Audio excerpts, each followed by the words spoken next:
Magandang araw po sa inyong lahat. Bali ngayon po ituturo ko sa inyo ang pangalawang ibig sabihin ng have been at has been sa Tagalog. Part 2 na po tayo. Okay?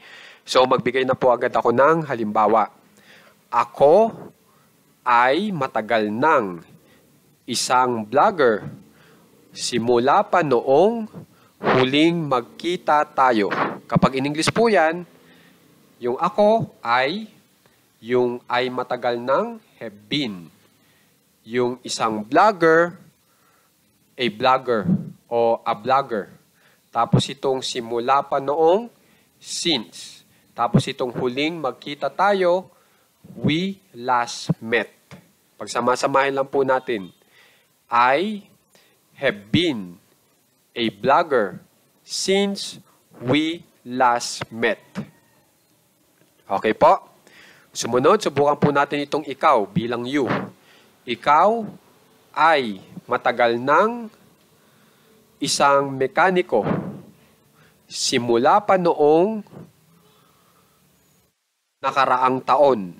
Kapag in English po yan, you have been a mechanic since last year.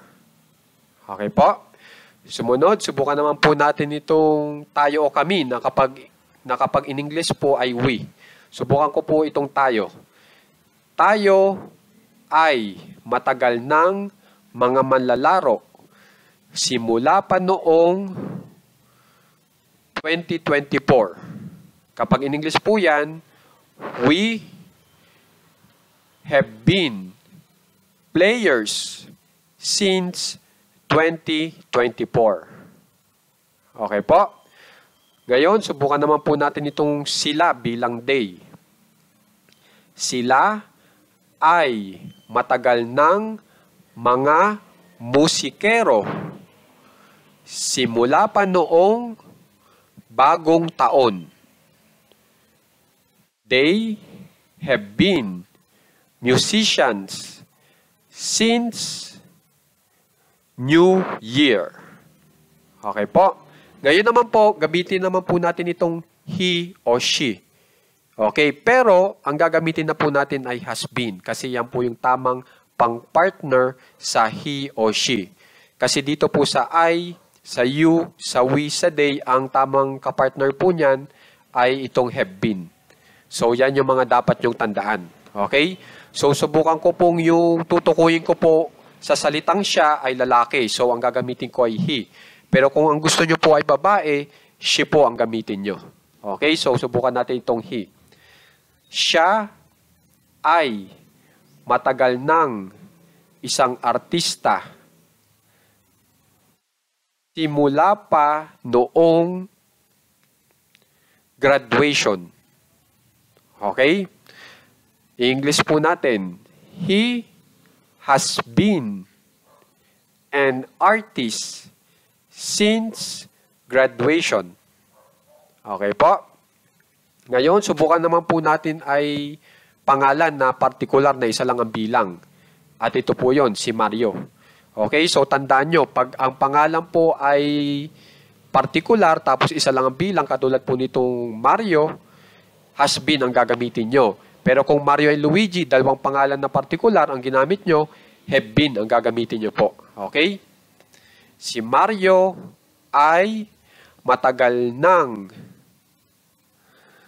isang estudyante simula pa noong December. Kapag yan ay in English po natin, Mario has been a student since December. Okay po?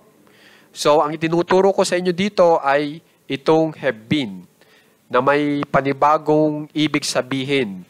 At ito nga po ay matagal nang. At saka itong has been na kapag tinagalog natin ay ganun din po ay matagal nang. Na kung saan ako na po ang gumawa niyan. Para mas maunawaan nyo ng maigi kung paano i-translate ng tama itong have been at has been sa Tagalog. Okay, hindi nyo po makikita yan sa dictionary kasi ako na lang po ang gumawa niyan para maunawaan nyo ng maigi itong ating leksyon patungkol sa have been at has been. Okay po? So, tatandaan nyo rin po, ito pong isang, yan po ay yung A. Okay? At saka itong N. Okay, yung isang. Tapos, pag marami po yung tao, yung bilang, hindi ko po nilalagyan ng A o N. Kasi yung A o N po ay pang-isahang tao lang. Kaya nga po, ang ibig sabihin ng A o N ay isang. Okay? Kaya kung mapapansin nyo, yung players natin na may S sa dulo, ibig sabihin yan, mga manlalaro. Marami po sila. Kaya huwag nyo lalagyan ng A o N. Itong musicians, mga musikero, kaya huwag nyo lalagyan ng A o N. Pag isa lang po ang bilang, saka nyo lalagyan. Okay po?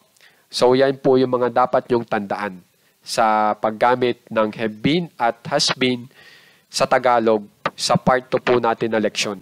Sana po panoorin nyo rin po yung part 1 po natin kasi yung have been at has been po natin ay may ibang ibig sabihin po na ang meron sila doon.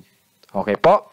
So maraming salamat po sa mga sumusuporta, sa mga nag-share at maraming salamat po sa inyong mga tinapos po itong ating leksyon. Maraming salamat po uli.